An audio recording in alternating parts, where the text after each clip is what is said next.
You're welcome back, Stay Sports Talk on Atlantic Television Network. And of course, joining me on today's edition of the show, it's Rex Apella. Good morning to you, Rex, and welcome to the show. Good morning to you, Kingsley. It's always a pleasure being here.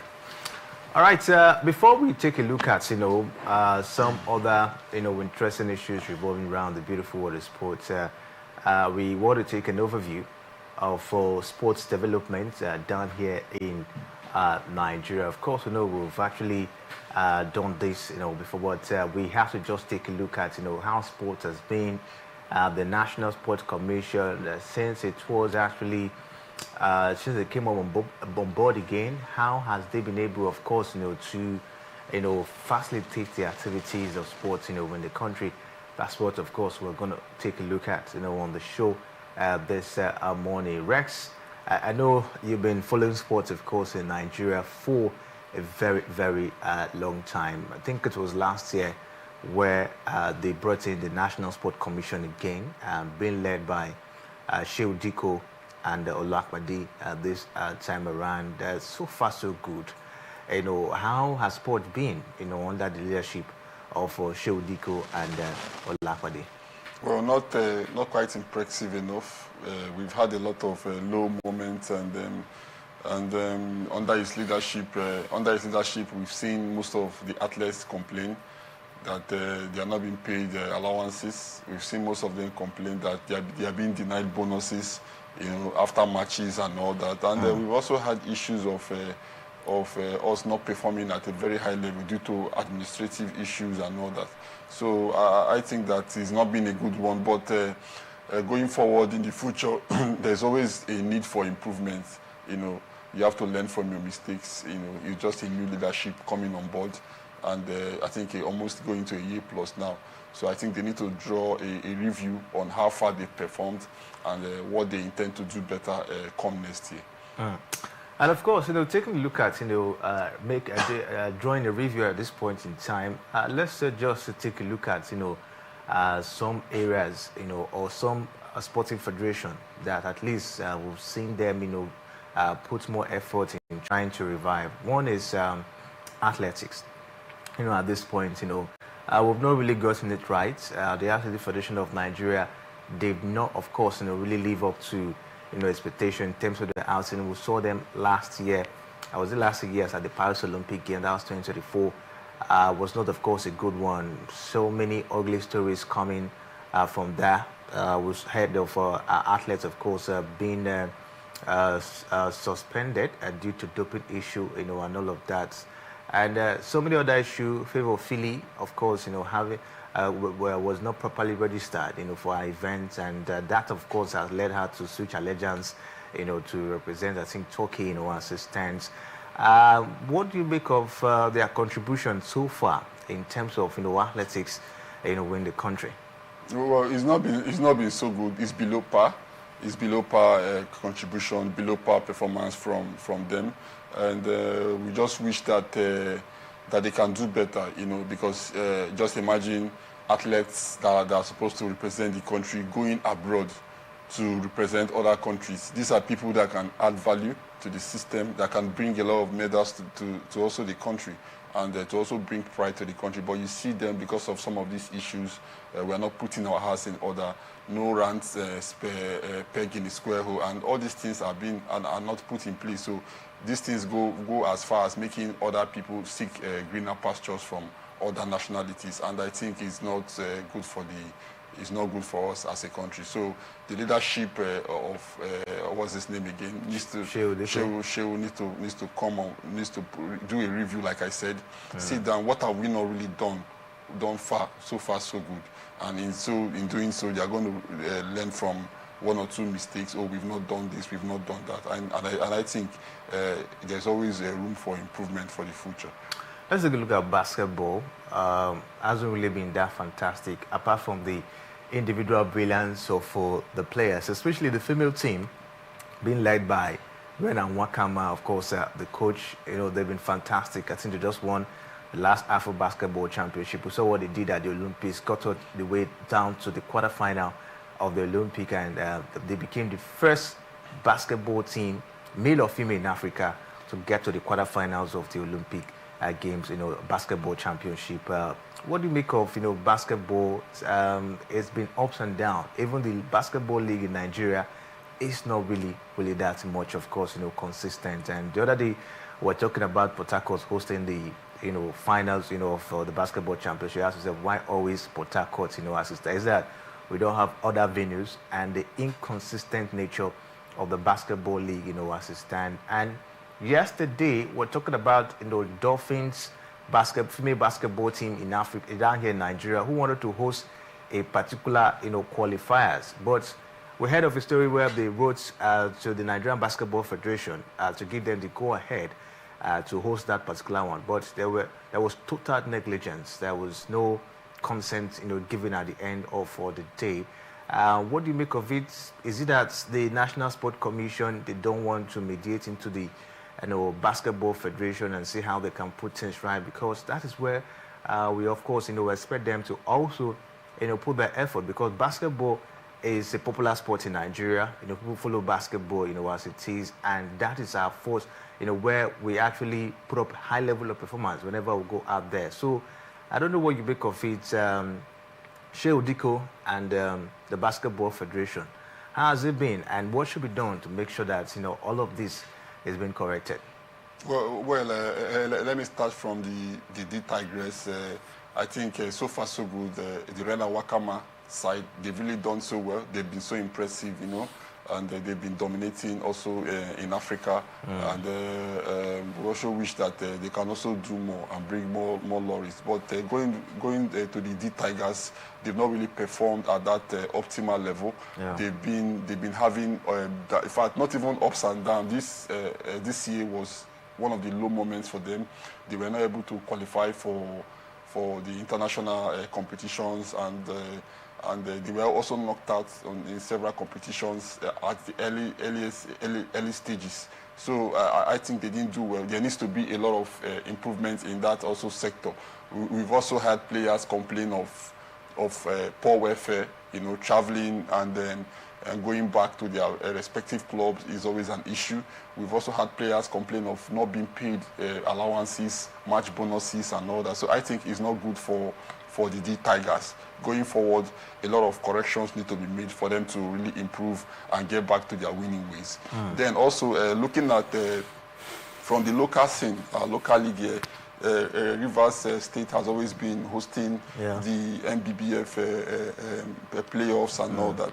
I think to me is a Rivers State is the treasure base of the nation, and is a state that we are rich in oil and enormous resources. So I think for the organizers, they see it as an opportunity for the state to harness its potential, to make sure that there's much tourism for people buying and selling. The thing is it that other states do not have what it takes to host the championship? So other states may have, but they want to go for the best, because when it comes to the lookout, River States, Lagos, and some other few like Abuja, these are the prominent cities in Nigeria. So they want to, okay, let's give it to River State, or let's give it to Lagos State, or let's give it to Abuja. And at this point in time, I think River State has been picked. And also is also a good thing for us, because I'm also a son of the soil. You understand? So it creates room for other opportunities, commercial-wise. The state will be busy starting from next month, and a lot of hotels, people will be lodging. So business owners are going to also thrive or pick commercial gains from River State hosting the MPBF playoff. So I think it's also a good one for River State. Let's take a look at football. We understand, sport in Nigeria is very wide. We can't touch on the federations, to see, how the National Sport Commission has been able to manage, the affairs of sports in different federations and all of that. But let's just take a look at football. Shea Odiko, since he came in, of course, has been mediating amicably, with the Nigerian Football Federation, to make sure that, of course, the national team, the Super Eagles, even the age grade team, of course, put up a very good, impressive performance. But it's been so rough, for football down here in Nigeria. You talk about the under-17, the under-20, all right, the Super Eagles of Nigeria. I think it's only the Super Falcons that have at least, showcased themselves, in a very good way by winning the last Women African Cup of Nations, as it's time. But the Super Eagles has been a dwindling performance. A great football in the past used to be, the best. All right, we see our age grade team go out there, challenge the likes of Spain, Argentina. But as it stands now, we're not getting that again. We're just yesterday, of course, we saw what happened. The Flamingos couldn't get, a good result in our against. We're going to talk about that. So it is getting to. It's been enough time now for Shehu Diko and his men, of course, in office. And even at this point, we're struggling to qualify for the World Cup. As it stands, the Nigerian Premier Football League is not even being well rated here in Africa. Here in Africa. So I don't know what you make of it. What should Shehu Diko and his men do to see how to, elevate, football right here in the country? Well, a lot has to be done, by Shehu Diko and his team. But let's not also forget that there are other also separate bodies, agencies who are being handed over some of these tasks to run the affairs of those of the league. For instance, the Nigerian Premier League is being handed by Benga Elebeleye. So he has the power. By the power vested on him, he has what it takes to make sure that the league is run with smooth operations, and also there's also dividends for what the league can also offer to other people, elsewhere in the world. So I think that sometimes putting all the blame on him may not be the best, because administrative-wise, he is the controller general, but there are also people in charge of other areas. So those in charge of other areas, I think they need to sit down. If they're not competent enough, they need to back out for those who are competent to fill in such vacuum. As for Benga Elebele in the Premier League, in Nigerian NPFL, he's been trying his best over the last 2 seasons to make sure that the league is put in order. But I think more needs to be done. Look at South Africa League, look at Tunisia, look at the Moroccan League. They are up to standard. Their pitches are up to standard. But come to the Nigeria League, you see, it's only in Nigeria League that I hear that clubs do not win because of poor pitches. Because a lot we are being done. Referees we are beating, fans hooliganism always on the increase and all that. So I think we need to improve on that going forward come next year.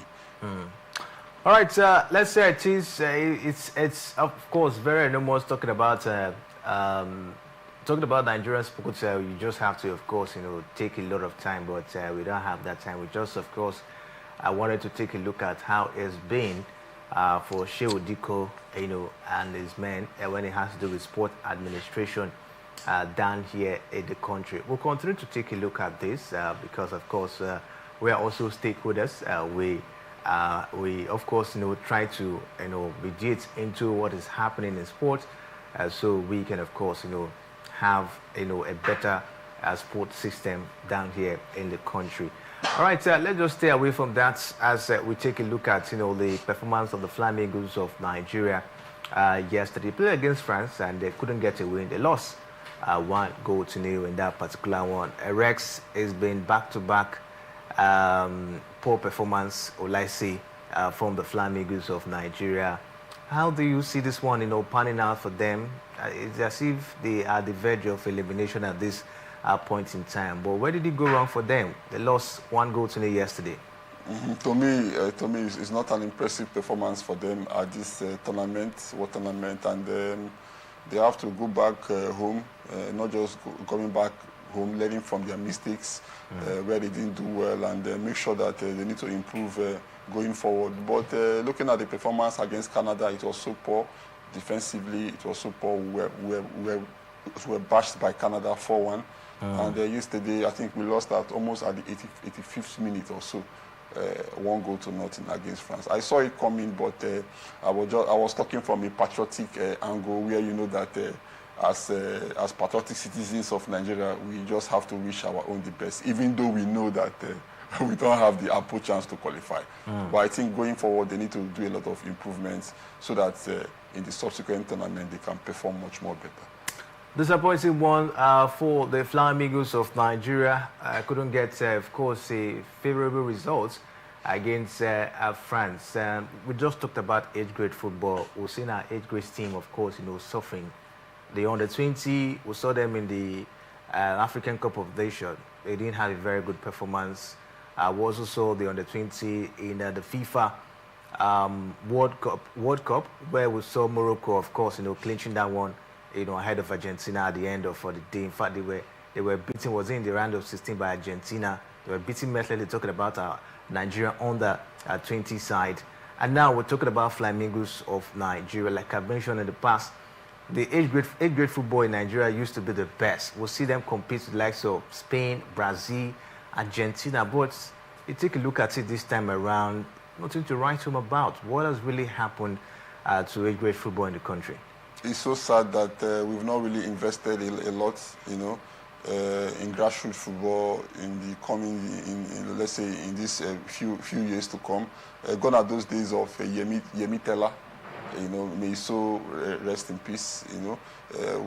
Nigeria were doing well at that level, under 20, under 17, under 21. In fact, we like you said, we were competing with the big guns, the Spain, the Germany, and we're also crashing them, out of those major tournaments. Make sure that we defeat them. But these days, it shows that we are lacking behind when it comes to grassroots development, because for you to pick credible players from 20, 17, 18, and the rest of them, it has to be from the grassroots.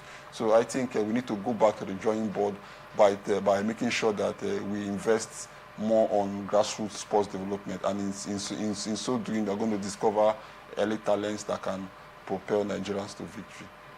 All right, let's see how it goes, but not a good one for the Flying Eagles of Nigeria. Let's take a look at, the CAF Award nomination yesterday. Nigerians were happy to see Victor Osimhen back, of course, in contention for this year.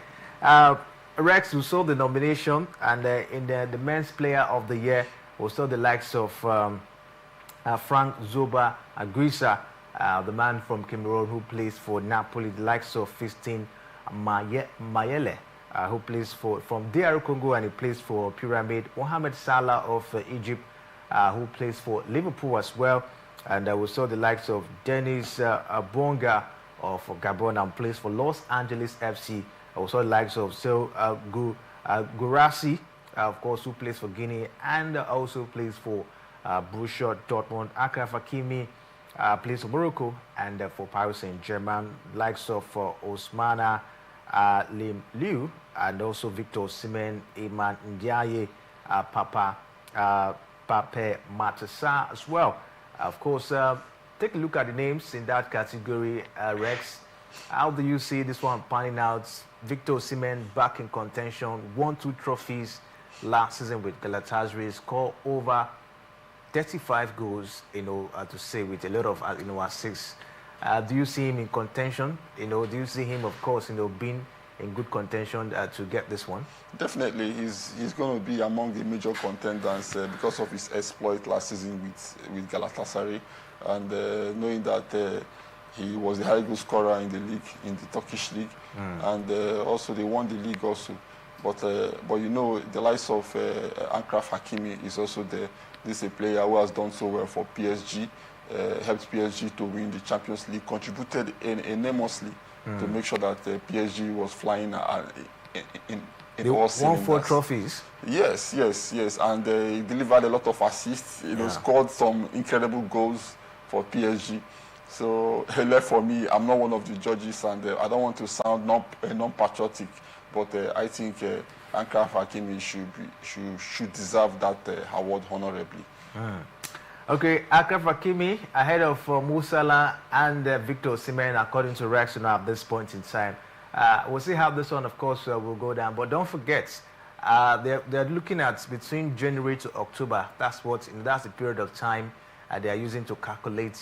They will use to determine who get this one. So let's see how it goes. We wish Victor Osimhen the very best. Ademola Lookman wasn't nominated in this one. Are you surprised? I'm not surprised. Going by the crisis and the loss of form he also suffered at Atlanta. All right, let's take a look at the goalkeeping category where we have our own Stanley Nwabali. In that category, we have the likes of Andre Onana. We have Vosia of Cape Verde. Ahmed Eshwanawi of Egypt. Buna Mohamedi of Morocco. Yassine Bono of Morocco as well. Stanley Nwabali of Nigeria. Edward Mendy of Senegal. I also have Mark Diop of Senegal as well. Rondon Williams of South Africa, and also Amen Damen of Tunisia. Rex, Stanley Nwabali in contention this time around. This is the second time he has been nominated, but does this stand a chance? Well, I would have given him to him if not that he had a dip in form in recent performance, and going by the club that he plays for. I think he plays for Chippa United in South Africa. They are not really doing well in the league. If you go through their league this season, I think they are even at the relegation waters. He has conceived a lot of goals also. So I think that Stanley Nwabali would have had a good chance if not for his poor run of form that he's facing recently. All right, so who do you think will go with that one? Rondon Williams of South Africa, or maybe Andrew Onana, or who do you think is good enough? Onana, let's not even talk about Onana. Because Onana, we know him, his story is always there on the spotlights and the media, the blunders and everything. And then for me, I would have given it to Mendy. Mendy? Yes, but let's just say because South Africa have been impressive so far, so I like to give it to their goalkeeper. Williams, yeah. This currently I think he's the best goalkeeper, in Africa at this time. So I would see how it goes at this point in time. But let's take a look at where we have another Nigerian talking about the men's young player of the year. We have the likes of Asharaf Topsoba of Burkina Faso, Ayoha Hidara Ofo Cote d'Ivoire, Noah Sadiki of DR Congo, Adela Wa Sene of Morocco, and Hossan Essa Adak of Morocco as well, Odmani Mama of Morocco as well, Daniel Bamiye, that's the Nigerian there. Of course, he plays for Primo Jail. We also have the likes of Moma Kamara of Sierra Leone, Mbakese Mbokasi of South Africa, and Tylon Smith of South Africa as well. We have about 3 Moroccans, in this Young Player of the Year award. Is it because of their exploits so far this year? Don't forget they actually went far as well, in the just concluded Under-20 FIFA, World Cup. How do you see this one panning out as well, especially for a man, Daniel Bamiye? He was with the Under-20 side in the African Cup of Nations, I think, where they got to 3rd position, and he was also with the Under-20 side in the FIFA Under-20 World Cup as well. We understand they didn't have a very good performance, but he had a very, very spectacular outing in those 2 tournaments, and I think that's why he was actually being nominated. Does he stand a chance among these guys? Well, he stands a chance, but to me, I would like to give it to the younger ones, because they are the ones. He's still young now in that category now. Bamiye is a young man. That's why he's been nominated in the young player category. Yeah, he's still young, but I feel like the Moroccans have done so well, in Africa. Lately, they've won major competitions, like the Under-20. They won it recently against Argentina. And they've been doing so well, In fact, they are the best right now in Africa when it comes to the under series, the Under-20s and the rest of them. So I think that it is good to do justice to people who deserve these awards. So I think they should pick 1 or 2 players from that team who have done so well, so that they can as well get value for what they really deserve, in those for their efforts per se.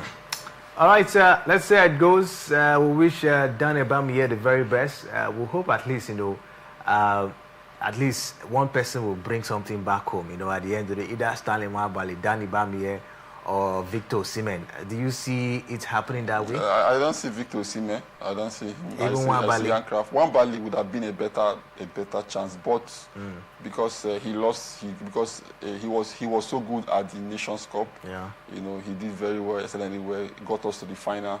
If not for Stanley Nwabali, I don't think we would have been in that final, because then the Super Eagles, we are playing trash. Let's just remove the fact that we went to the final. There were lots of goals we would have conceived in that tournament, but Stanley Nwabali saved us of those havocs and all that. So he did very well, but I think he has lost that form at the moment, and let's just hope if the Nations Cup tournament can consolidate for him to pick the award. All right, let's see how it goes. We'll take a break now. When we return, I'll bring you the results, from the UEFA Champions League. Stay with us, we'll be right back. From the line.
Yeah, welcome back, Steve Sports Talk on Atlantic Television Network. Of course, time to talk about the UEFA Champions League. We saw some exciting results yesterday as Real Madrid were able to get past Juventus 1-0.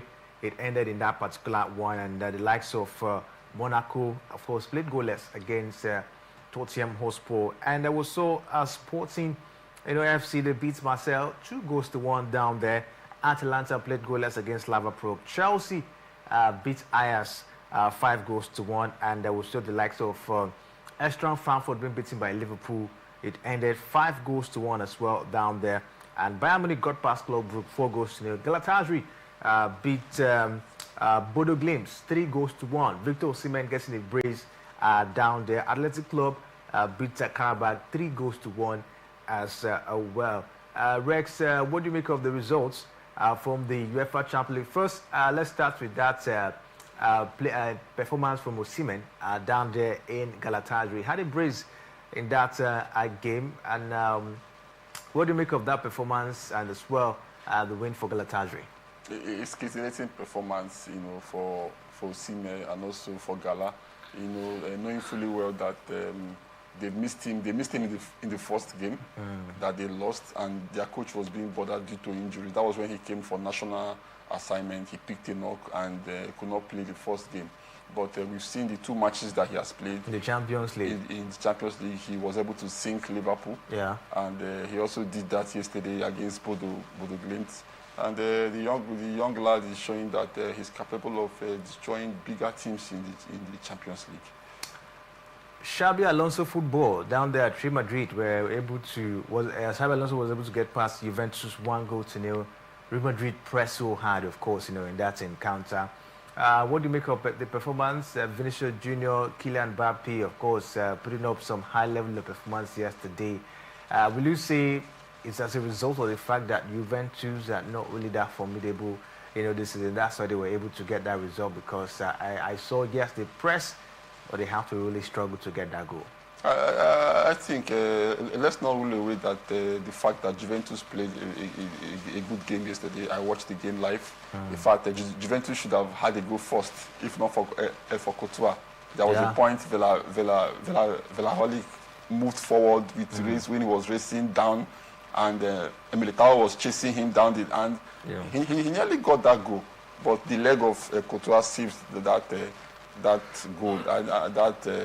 So I think that Juventus played very well, but let's not forget that Real Madrid, when they play at home, their home is like a fortress for them, and they always give their best at home. So I think they were able to grant a narrow win result against Juventus. Liverpool, of course, came back and tried to remedy things for themselves. They beat Frankfurt 5-1 yesterday. What do you make of Ancelotti's side, in that encounter? Impressive. I think they've been able to bounce back from their last 4 defeats or 5 defeats, in all competitions, beating Eintracht Frankfurt at home, despite conceding the first goal. I think that Ancelotti is beginning to understand that you don't play an orthodox system all the time. Yesterday he was able to play Etike and Isak together. And you can see that the combination paved way for him. So I keep saying it. Play these 2 strikers together. Why keeping one and bringing one late on? Must you play one and bring one late? Play the 2 together, and you see if this one does not score, if this other one does not score. So yesterday he was able to deploy a 4-4-2 system, resting Salah, and it really paved way for him. Let's see how it works for him in other matches. Bayern Munich, of course, continued the impressive run as they beat Club Brugge 4-0. They look unstoppable. Unstoppable at the moment. Vincent Kompany's side is been playing very, very high. They're playing at a very high level at the moment. And the Champions League has always been so favorable for Bayern in time past. But let's see how it goes for them this season. Chelsea trash Ajax 5-1 yesterday. Enzo Maresca trying to remedy things in the UEFA Champions League. Impressive for Chelsea, even though they had 2 penalties, but it was a well-deserved penalty. And knowing that without their key man, Kopama, and some other players who were also injured, I think Chelsea played one of the best games so far I've ever watched in the Champions League this season. Impressive one, of course it is, and what a lovely one, for some teams, as it stands. But take a look at it, Rex. I think after match day 3, Paris Saint-Germain stay top, on the league phase, table. And for what it is at this point in time, is this a strong indication that they might possibly, of course, defend the title they won last time? Too early days. It's only Zidane, and we have won back to back, and but let's not rule the fact that anything can happen in football. But the Paris Saint-Germain I know last season is not the Paris Saint-Germain of this season. So other teams will be also gearing up to, other clubs will also gearing up to make sure that they win the coveted Champions League. Arsenal maintain a perfect start in the UEFA Champions League. They beat Atletico Madrid this week as well, 4-0. Impressive start has been for Arsenal, even in the Premier League and the UEFA Champions League. What do you make of the momentum so far? Is it time we take Arsenal serious this season? I'm taking them serious this season, Arsenal, especially in the local league, the Premier League. In the Champions League, they are not among the big boys, as we know. They always falter when it matters most. Last season, they went to the semi-final. But they falter when it matters most. It matters most in the semi-final, not in the group stage, not in the quarter-final. It's when it gets to cup formula, the semi-final, that you have to prove if you have the mental strength to win games, crucial games. So I think, but this season, Arsenal has shown that they have what it takes. They have backup players. They brought in Eze Eberecheze. They brought in Gukares. They brought in Masquera. A lot of players they brought in, Merino and the rest of them. So let's see how far they can go. I think right now Arsenal are a bit balanced when it comes to options compared to last season. All right, we'll take we'll have to call it a wrap at this point. It's no longer break because time is up on the show. But we'll be back at 6 p.m. To take a look at some of these results as well, reactions as well from players and coaches, and we'll bring you some of the fixtures as well we're expecting tonight. So thanks to Rex for doing justice on the show. You can go down to our different social media handle, Facebook, Instagram, X, and YouTube. The conversation, of course, continues right there. My name is Kingsley Manuel. Thanks for watching.